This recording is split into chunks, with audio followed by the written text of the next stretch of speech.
peu les motivations, les objectifs visés par ces manifestations. Je parlais des objectifs visés par les manifestations. L'IFNDC à partir de maintenant. Comme cela a été dit, il s'agit de demander le départ de M. Alpha Condé.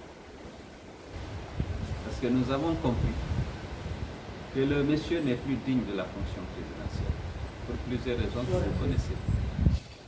D'abord, il a violé son serment.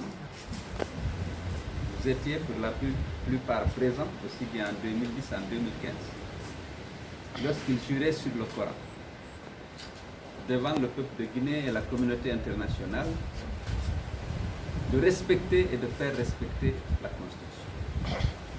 Et dans cette Constitution, vous savez qu'il est stipulé clairement que nul ne peut exercer plus de 2 mandats, consécutifs ou non.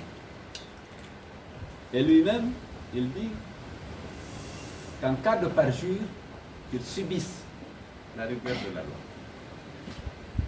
Le sachant, il a tout fait pour que la haute cour de justice ne soit pas installée. Le président de la République, le Premier ministre et tous les ministres jouissent du privilège de juridiction. Ils ne peuvent être entendus que par cette cour. Donc, de manière préméditée, malgré les protestations de l'opposition, parce qu'on a fait des marches et dans nos revendications, il y avait l'installation de la haute cour de justice. Il a refusé systématiquement. Il est responsable de la mort de près de 200 jeunes devant vous lors des manifestations politiques et syndicales.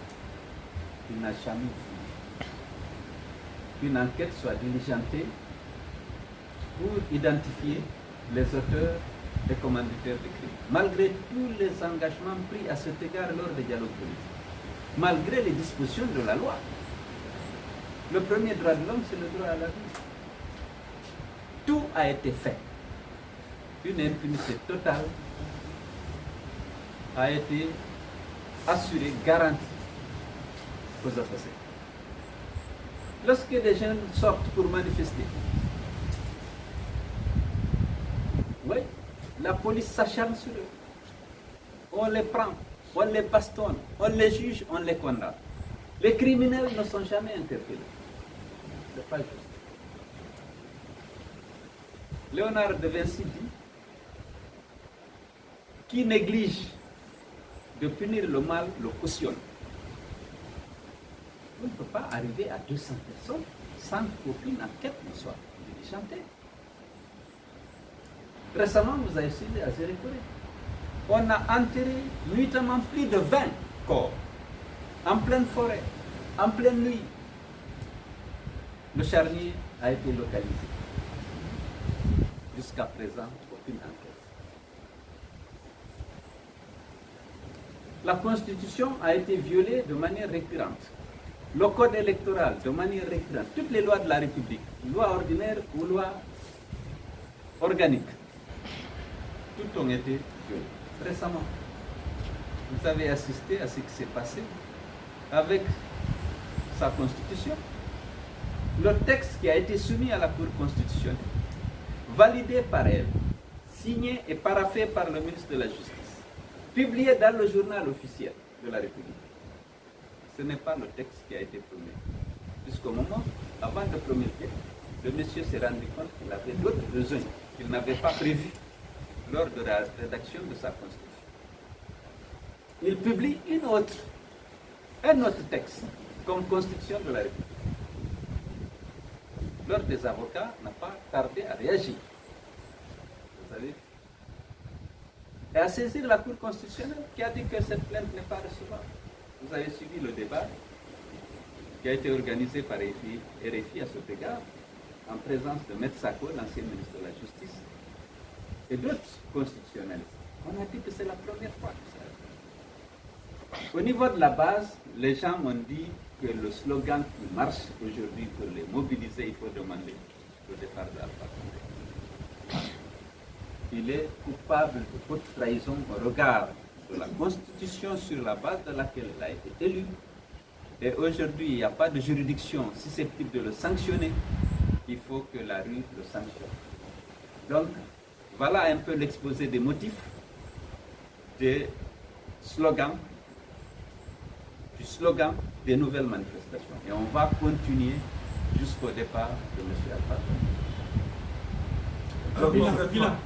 Le bilan, alors je reviens. Le bilan pour nous, le bilan a été positif parce que comme vous le savez, nous avions décidé d'une trêve depuis que la pandémie a fait son apparition en Guinée.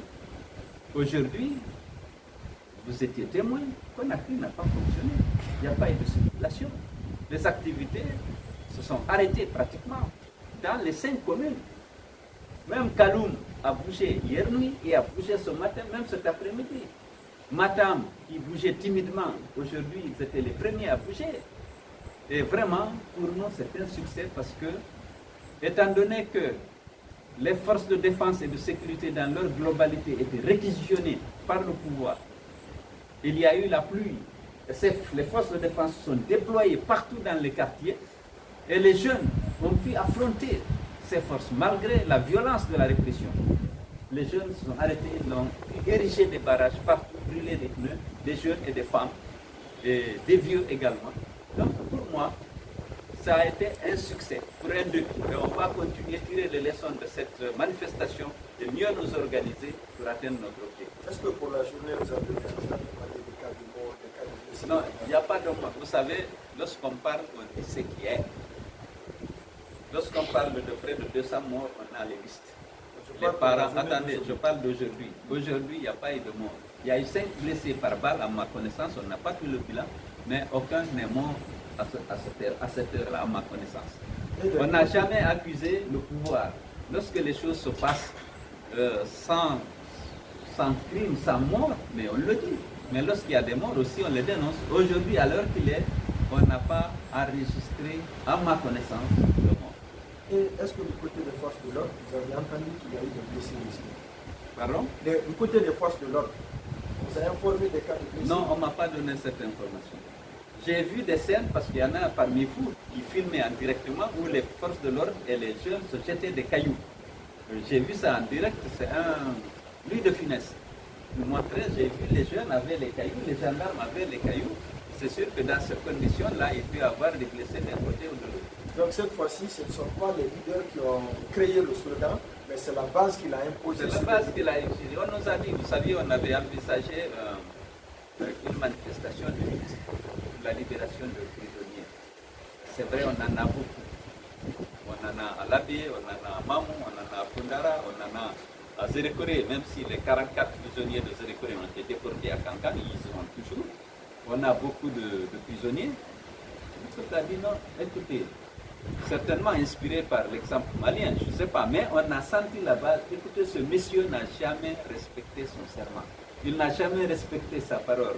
Et parlant de non-respect de la parole, vous voyez ce qui se passe à Kankan. Le conflit avec les jeunes de Kankan, c'est le non-respect de la promesse faite. C'est le non-respect de la parole donnée. C'est facile de promettre pendant la campagne, mais après la campagne, c'est tout à fait légitime, je pense, de leur part aujourd'hui, d'exiger le respect des engagements pris. Nous sommes dans un monde où le respect des contrats, c'est ça qui fait fonctionner les sociétés. Il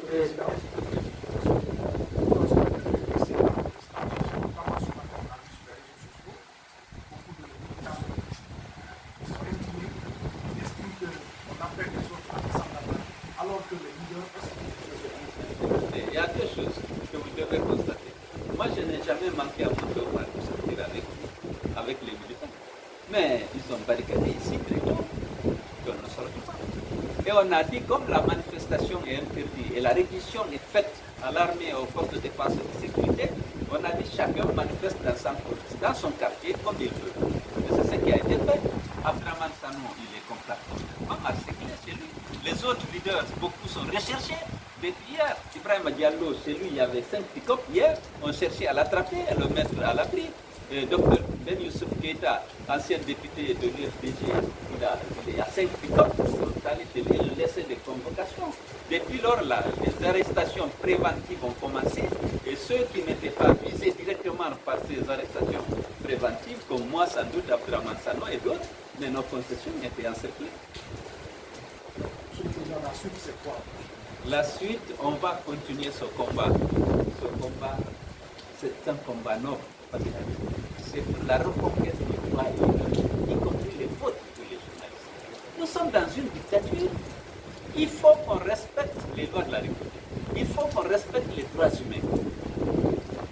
Nulle part ailleurs, sauf en Guinée, on aurait pu enregistrer autant de morts sans que vraiment le chef de l'État ne soit destitué. C'est trop, c'est trop. Aujourd'hui, M. Alpha Condé va terminer ses 2 mandats, il faut qu'il parte.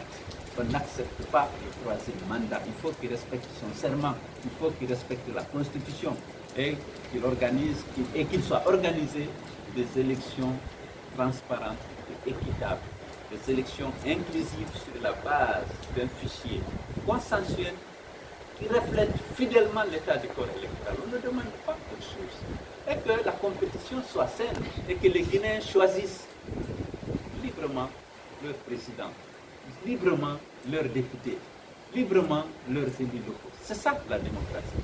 Maintenant, s'il veut transformer le pays en royaume et qu'il devienne le petit roi, mais alors qu'ils le disent. Mais pour le moment, il y a des textes de loi, il y a une loi fondamentale, il y a des lois organiques comme le code électoral, et bien il faut qu'on les respecte. Alors, à l'Assemblée traditionnelle, il y a eu des enterrements nocturnes du côté des électeurs. Oui. Est-ce que c'est les membres de l'opposition? C'est les membres de l'opposition, mais pourquoi le gouvernement, c'est pour cacher les preuves des massacres qui ont eu lieu à Zélémie. Ils ont décidé d'enterrer les gens à 4 heures du matin, sans rendre les corps à leur famille. Ça, c'est un autre crime. C'est un crime de tuer, c'est un crime de cacher le corps et d'aller l'enterrer nuitamment. Ça, c'est un double crime. Et la fosse commune a identifié. Il faut que, naturellement, les enquêtes soient menées. Et nous avons fait une saisine auprès de la CPI, la Haute Cour de justice, et nous attendons la réaction. On a l'impression que c'est leader, côté leader politique, beaucoup plus maintenant engagé dans ce combat, s'il y a tous les c'est le cas ou c'est un coïncidence? Non, c'est une coïncidence. Il a été, Amadou Koulibaly était son collaborateur dans le cabinet de Alassane Ouattara, parce qu'il était le directeur du cabinet. Koyame Limono et sa famille aux États-Unis, il est parti bien là-bas. Lansana Piaté, bon, depuis longtemps, il est à Paris. Mais les responsables de leur parti sont là, ils travaillent avec dans le FDC pour le succès de nos manifestations. Ça, souvent, c'est le leader qu'on voit, quel que soit. C'est toujours des leaders. Oui, mais les leaders, pour une fois, on n'était pas tous là. Monsieur, bon, moi je suis là, Abdou Kabel est là, Ousmane Kaba est là, d'autres partis qui sont là, des partis qui sont moins connus, mais qui ne sont pas moins dynamiques dans la lutte que nous menons aujourd'hui pour le départ de la Monsieur le Président, nous avons constaté que la CENI est dans la dynamique d'organiser des élections, l'élection présidentielle, la libération de révision du fichier qui a commencé. Quelle est votre réaction par rapport à la question?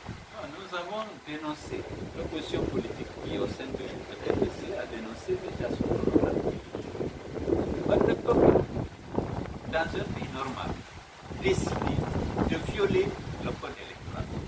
Le président l'a dit tout seul, sans un dialogue politique préalable, écrit à la Cour constitutionnelle pour lui dire autorise-moi à éliminer certaines étapes du processus.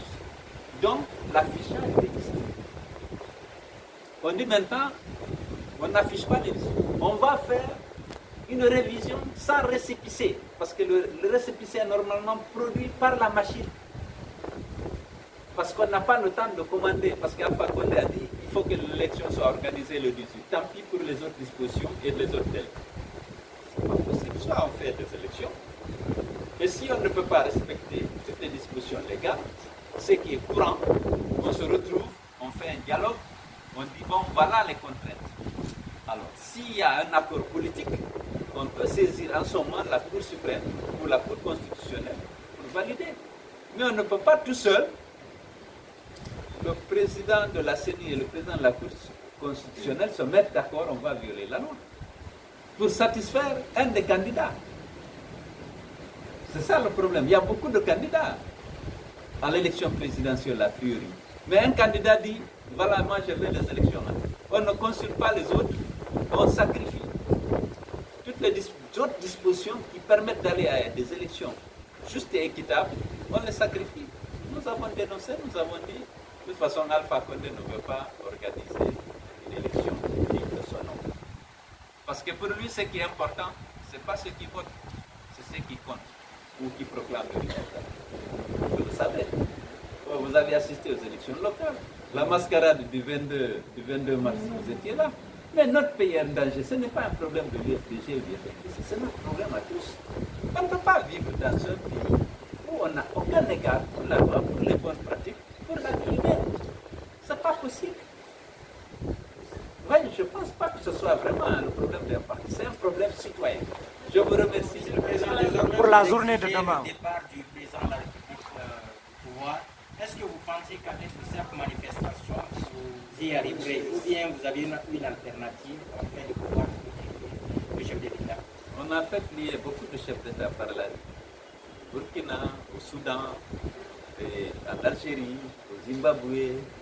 Il n'y a pas de raison, en tout cas, que nous, on ne se bat pas et je suis sûr qu'on va gagner. Parce que tout le peuple est derrière nous, y compris vous. Il y en a qui ne peuvent pas prendre le risque d'aller à la rue. Mais personne n'aime vivre dans un pays au service d'un clan. Toutes les richesses sont confisquées par ces gens. La population souffre. Rares sont les ménages qui assurent 2 repas par jour. Regardez l'état des infrastructures. Allez à Kindia. Regardez aujourd'hui la route Bela-Kankan, passant par Kerouane. La route Labé-Mali. La route Labé-Tougué. La route Dabola-Koussa. La route Zerekore-Youm. La route Conakry-Kindia. La route Koya-Kon. Voyez, allez dans nos hôpitaux. Allez dans nos écoles. Alors qu'il y a des flux importants, des flux financiers importants qui arrivent dans ce pays en contrepartie de l'exportation de notre bauxite. C'est confisqué par un clan. Ils font ce qu'ils veulent, la circulation. Les infrastructures sont dégradées. Les enfants ne reçoivent pas un enseignement de qualité. Ce n'est pas leur problème. Il faut que les Guinéens se mobilisent. Vous avez su ce qui se passe au Mali, les revendications. Vous vous rendez compte que là-bas, où on tue moins, on tue beaucoup moins, on ne tue pratiquement pas, c'est ces derniers jours qu'il y a été mort. Mais ils sont exigeants pour exiger une gouvernance de qualité, une utilisation judicieuse des ressources publiques au profit de toute la population. Je vous remercie.